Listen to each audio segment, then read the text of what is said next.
Well, Nompu, it's quite a different day today, given that we saw a majority of the political parties represented in council coming together and voting in favor of that loan facility. We saw the Democratic Alliance also voting in favor, as well as Action SA also voting in favor of the loan, EFF also voting in favor of the loan, and only five councillors voting against it, coming from the Freedom Front Plus bench, raising concerns about this loan. However, this loan application's approval comes hot on the heels of calls from civil society organizations, including Action SA, for the removal of Johannesburg Executive Mayor Kabelo Gwamanda, who has been at the helm for quite some time and was part of the government of local unity, which was made up of the ANC and the EFF, to try and bring stability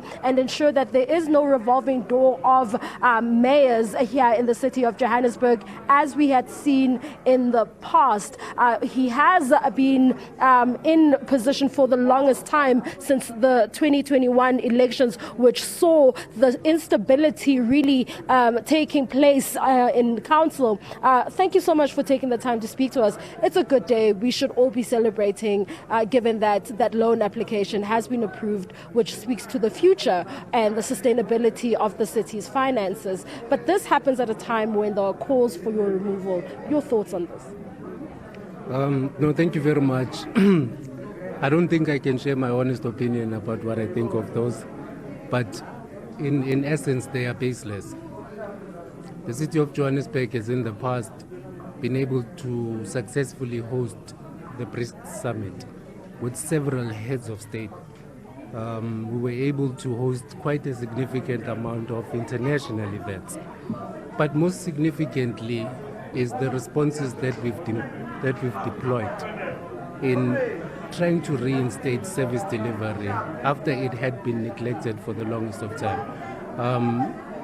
When I say neglected, I would say in particular in previously black and disadvantaged areas. This government undertook to service our residents regardless of their location, all 7 regions. The first course of action was the accelerated service delivery of the Office of the Executive Mayor. This administration has not been without its challenges.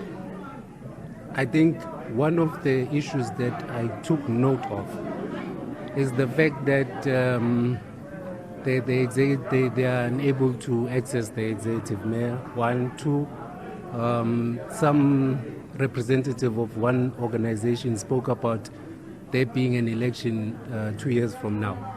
So my question is, civil society and their role in an election, where does that come in? My view is that I represent something that they do not have access to in terms of the how can I put it, those that are in control of the economy, and it upsets the balance to some degree. For the first time in a long time, I've seen media mobilized in such a way that I was a threat to the country. But if you look closely into the performance of the city of Johannesburg, that is on record, not speculation. It tells a different story. There's a saying that goes, the hunter will always remain a hero until the lion tells the story. I will undertake to respond, but the first course of action is to respond administratively, just in case there is areas of significance that need to be addressed. Well, Mayor, I'm so sorry to cut you there. I just want to get this last question in. The accusations are that, service delivery has suffered at the hands of your leadership as well as your cabinet of MMCs, and that they believe that you should be held accountable. And there are also some unsavory remarks that have been made. And I do remember that when you took over, or when this coalition took over, there was a challenge in terms of the finances of the city of Johannesburg, where even the fleet for the JMPD was not paid and left many JMPD officials with no cars and unable to do work. And a lot of people, including SMMEs, were not paid.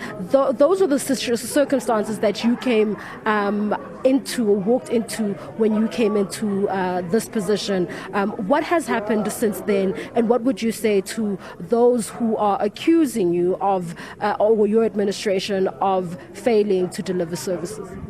Remember, when the DA was at the helm, their view of contractors in the city was that they were corrupt, and therefore did unsavory undertakings to try and prevent them. And as they would say, we are closing the taps. But when you take a closer look at who gets affected by that, it's the residents themselves. The government of local unity, when taking over office, we had to reinstate some of the contracts they had cut off on the basis of their suspicion, and that had no basis whatsoever. But equally so, it had been a long-standing challenge of service delivery in the city of Johannesburg.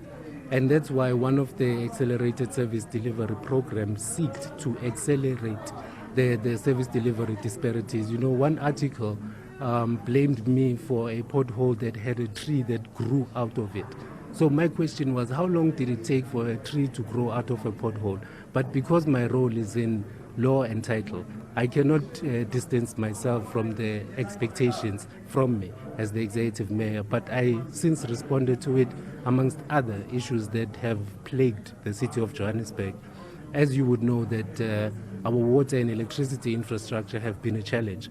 We are working in collaboration with Rand Water. We are having planned maintenance.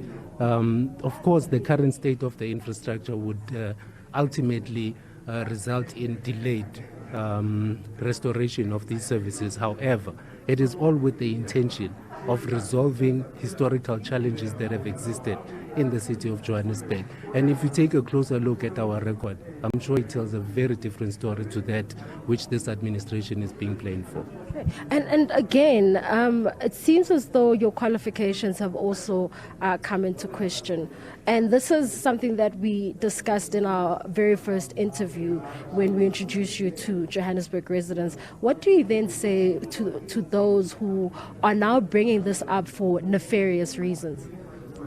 Look, like I said, perhaps I didn't put it into context when I told you about what I represent. When you are a black child from Soweto, you have to have certain expectations where you can qualify as a human being. They don't perceive me as such. And I think we cannot continue allowing racism to prevail unabated. Where I am right now is as a result of hard work that has been put in the process and in the job itself. I'm practically trying to inspire the youth that we seek to liberate in saying that there are no limitations to what they would like to achieve, especially if their heart is in the right place and they want to be in service of not only their communities but their countries.